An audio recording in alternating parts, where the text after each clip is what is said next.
You are doing well today. Today we are going to be talking about self-sabotage. So the title of my video today is Stop Self-Sabotage, Why You Are Worth More Than You Think. So if you're watching this, it's probably safe to assume that you've had some thoughts about self-sabotage. And before we get into our little training today, I just wanted to do a couple housekeeping things. First of all, if you guys are not in my community already, I have a community called Self-Love at Any Size, and this is where we empower women, empower each other to accept and respect their bodies at any size. So if that group sounds like something that is in alignment for you, we would love to have you join us. The link to the group is in the description of this video. And then secondly, if you are watching this on Facebook, I would ask you to head on over to YouTube when this video is done, type in my first and last name, and hit the subscribe button and the bell. And that way you can receive notifications for each time that I come live, so you don't miss a thing. So with that being said, let's get started with some work around self-sabotage. So I'm going to bring up my phone here to make sure I can see you guys popping in. Mute. All right.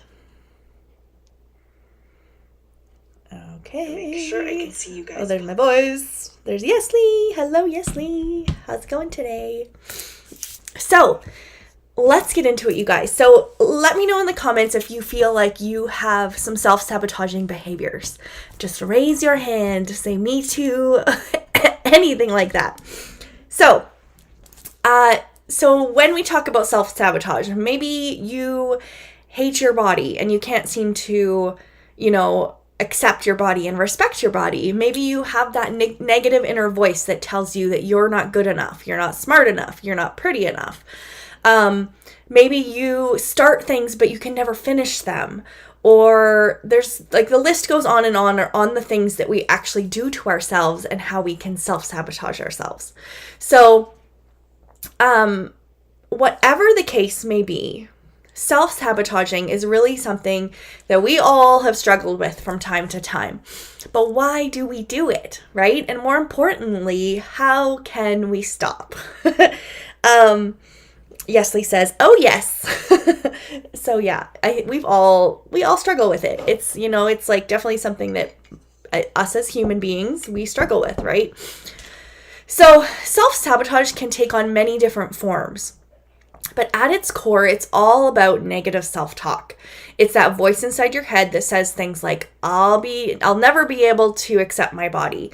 I'm never going to be good enough. I don't deserve happiness, or I don't deserve that job, or I don't deserve wealth and financial freedom. This inner critic is usually born out of some kind of past trauma or insecurity. And it can be incredibly damaging to your mental and emotional health. And when I say trauma, I don't mean, trauma. Trauma takes all forms. Trauma is, little things like maybe, something someone said to you, or a look someone gave you, or it could be bigger things like being bullied or being abused. The list goes on the things that trauma can be. I know lots of times we associate trauma with, it has to be this big, elaborate thing that, is, earth shattering, which, it can be for you, but be a very small thing that you might not view as trauma. So anyway, when we think about this, how it affects our mental and emotional health, it kind of light bulb moment, right? Of all this is all connected, right? And so oftentimes we turn to self-sabotage as a way to cope with negative emotion. It's like that defense mechanism that allows us to kind of rationalize our failures and our shortcomings. And instead of admitting that we're not perfect, and if you know me at all, something that I say all the time is that we are imperfectly perfect just as we are in this moment. But instead of admitting that we're not perfect, we convince ourselves, and this is our brain doing these things, that we are not even worthy of trying. And this might make us feel better in the short term when we use that defense mechanism of, oh, there's no point. I'm just going to sit here. It might make us feel better in that short term on just kind of that, just hiding. But in the long run, it actually only makes things worse. So I see Shayna here, and Yesley says, yes, why? WHYM. I'm not sure what that means. Why me? Anyway, so the first step to break free from self-sabotage is recognizing when it's happening. And this can be hard, like to catch yourself in that moment. So it definitely takes that getting to know yourself, getting to know your triggers, doing this deep kind of inner work that allows you to know when these things are happening. So paying attention to your thoughts and your feelings, and be on the lookout for any patterns of negative self-talk. So really be mindful of noticing when that negative self-talk kicks in. And if you've been involved in any of my programs, you know that I love to give our inner critic and our negative self-talk its own little name for that voice, and come up with a nasty name or whatever name serves you. And once you've identified that inner critic and you've given it a name, it takes the power away from it a little bit. And then once you've identified that inner critic kicking in, you can start to challenge its negative beliefs. So remembering that they are just thoughts, not facts, right? So just thoughts, not facts. So the things that your mind is sometimes telling you, that self-sabotaging inner critical voice, these are just thoughts, not facts. So just because you think something doesn't make it true. And we are really good, our brains are really good at trying to do that, right? On making us feel certain things about ourselves in a negative way. And then it consumes us to the point that we believe that it's true when really it is not. It's just a thought. Yesley says, oh, why do we self-sabotage? Oh, yeah. This is what I meant. Yes, Big Bertha is mine, and we can control our thoughts. I like that it's just thoughts, not facts. Absolutely. They're not true. They are just things that, our mind is trying to break us down, right?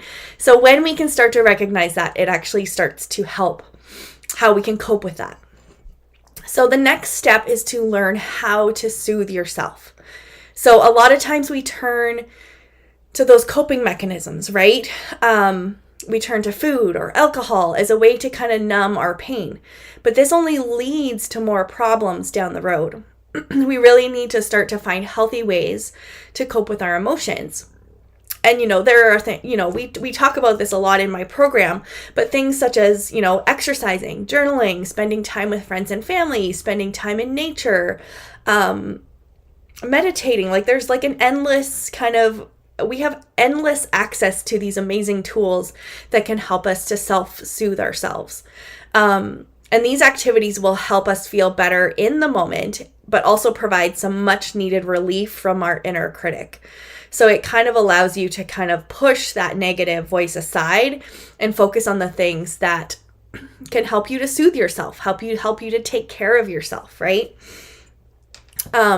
So finally, we really need to make a commitment to ourselves to put an end to self-sabotage. It's not going to be an easy journey, and that's the thing with a lot of this inner healing work that a lot of us are trying to do. It's not an easy journey, but it's one that's definitely worth taking. And with that, you have to remember that you are strong, you are capable, you are worthy of happiness, no matter what your inner critic might say. Because self-sabotage is that destructive force that keeps us from achieving our goals and living our best life. But the thing is, we have to realize that it doesn't have to be this way.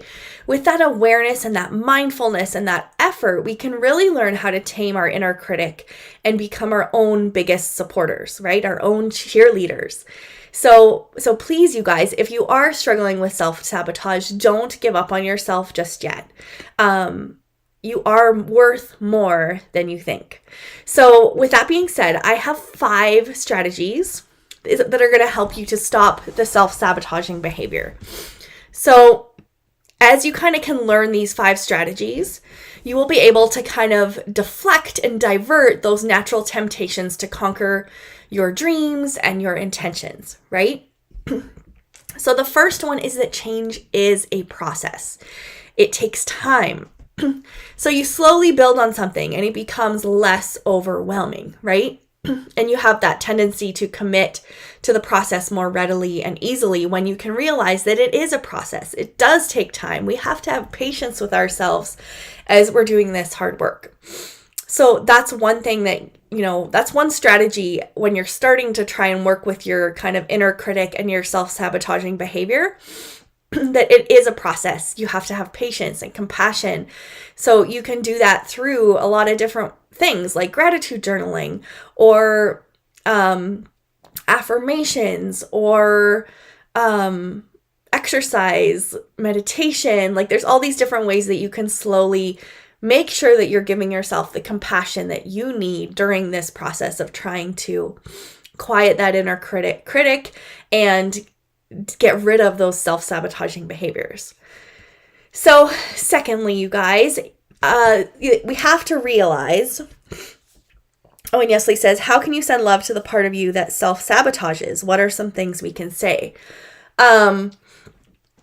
When we're talking about self-sabotage and things that we could say to that part of ourselves, a mantra that I like to use, and this is just my own personal experience, when I have that inner critic kick in and that negative voice try and take over and then it spins me into that self-sabotaging behavior, I try and come from a place of like, this isn't mine, take it away. Like I talk to, you can talk to that inner voice of like, Yesley, you saying yours is Big Bertha, that's not mine, take it away. But also at the same time, and I know this is an important part of it too, is that our inner critic and our inner self needs love too, right? Like you said, how can you send love to that piece of yourself? The way that I like to look at it is you really have to, when that negative thought enters your mind, you really have to transform that thought, turning that thought from negative into positive. So if you have that negative inner critic telling you that you are not worthy of, making money, for example, you can turn that around and say, I am worthy of financial freedom. I am worthy of making money.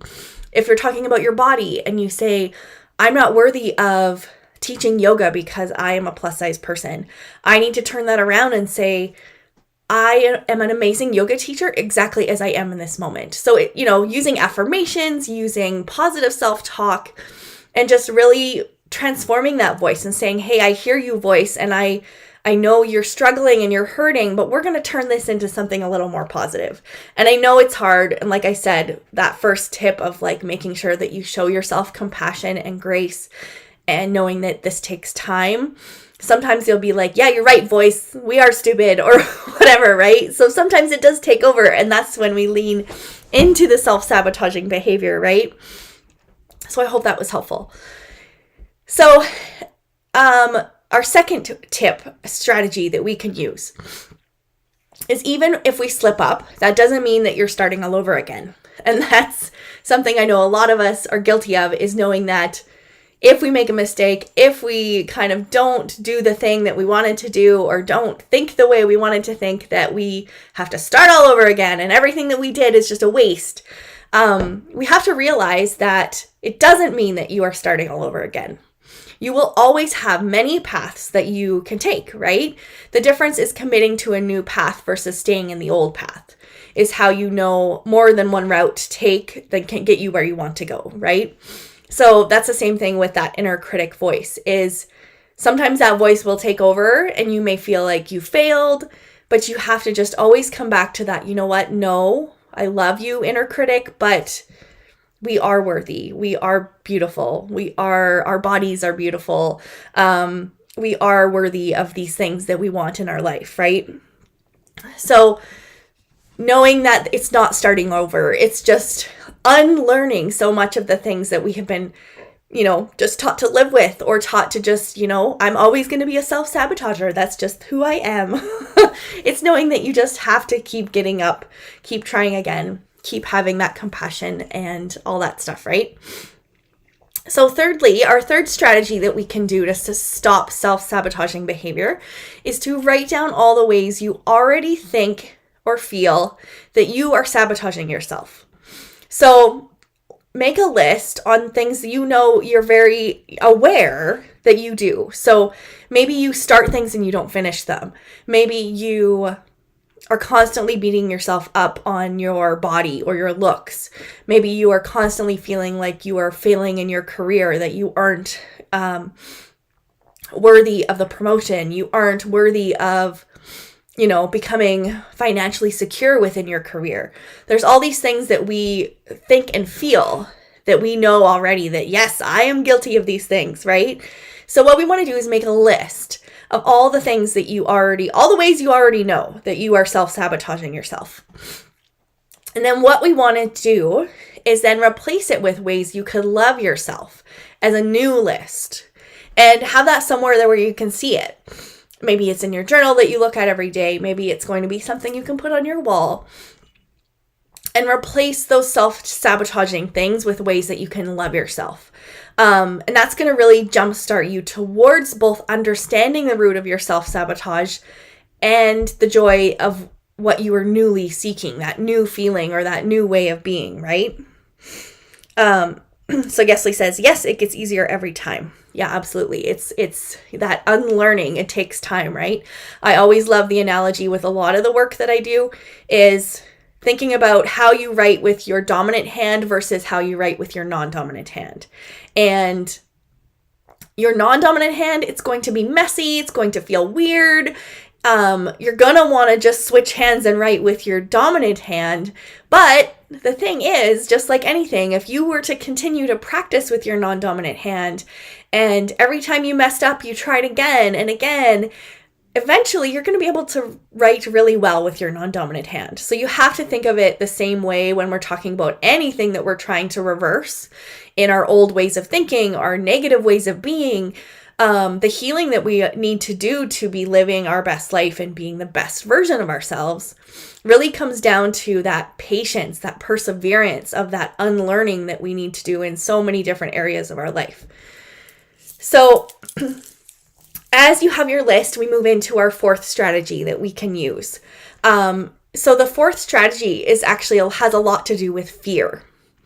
And we have to realize that fear is normal, right? Fear is a normal and it's part of taking steps towards success. So just like our mistakes, every time we make a mistake, we are that much closer to success. And we have to look at our mistakes as part of that journey, right? And it's also that this fear that is driving us to understand our desires in life, that fear is also reminding us that we are strong and encourages us to take those risks towards our happiness, right?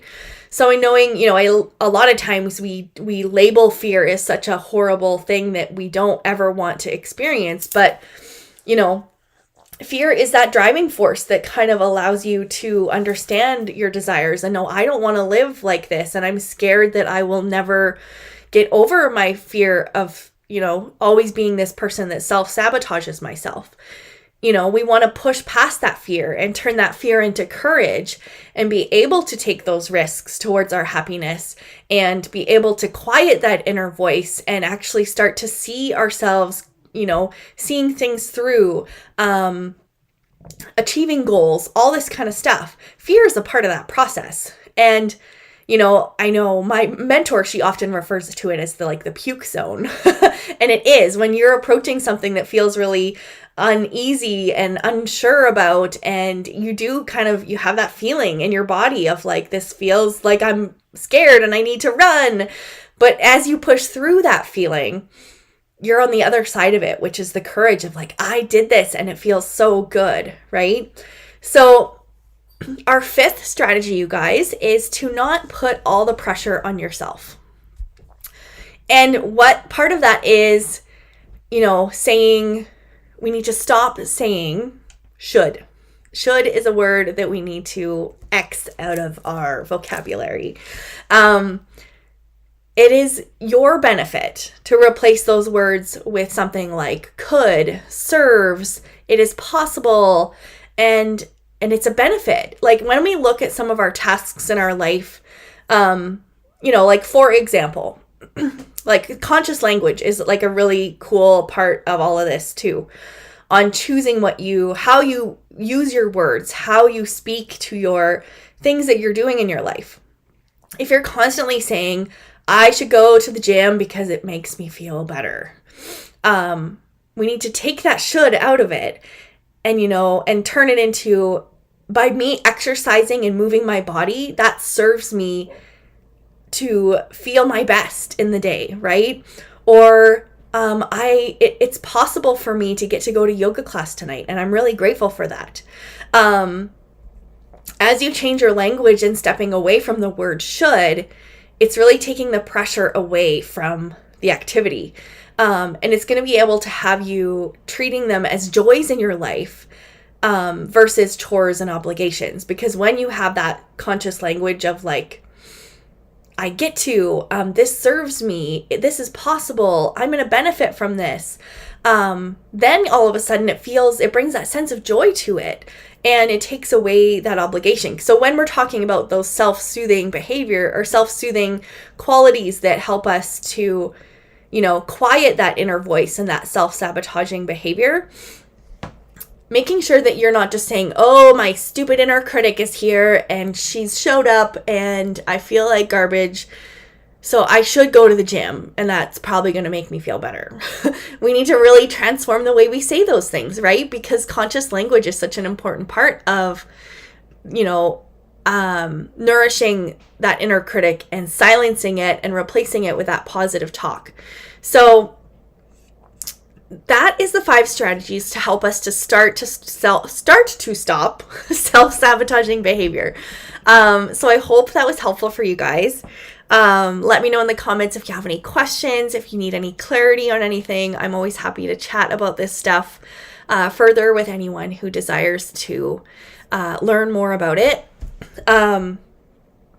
This is something that it's all, and I love how everything is so connected, and how when you start to unravel certain parts of our behaviors and our ways of being, that it all connects back to all these different things these tools that we have access to, these strategies that we can really apply to so many different parts of our life, on how if you can create that beautiful way of being, it's going to help you to stop that self-sabotaging behavior and start living your best life, right? And start stepping into that powerful version of yourself that believes in yourself, that knows your worth, that knows you're able to accept yourself and respect yourself regardless of any of these things that you have previously thought that are holding you back from reaching your full potential. Yesli says, thank you. Thank you for being here, Yesli. So that is all I had for you guys. In the description of this video, I have placed a little freebie in there for you guys. This one is called Stopping Comparison. So not quite related to self-sabotage, but it is a really good way to start to, a lot of that negative self-talk comes up when we are comparing ourselves to others. So it does, once again, it all ties in and it all is connected. So anyway, you guys, I hope you have the best day. Thank you so much for everybody who tuned in. And until next time, I am sending you love and light. Take care.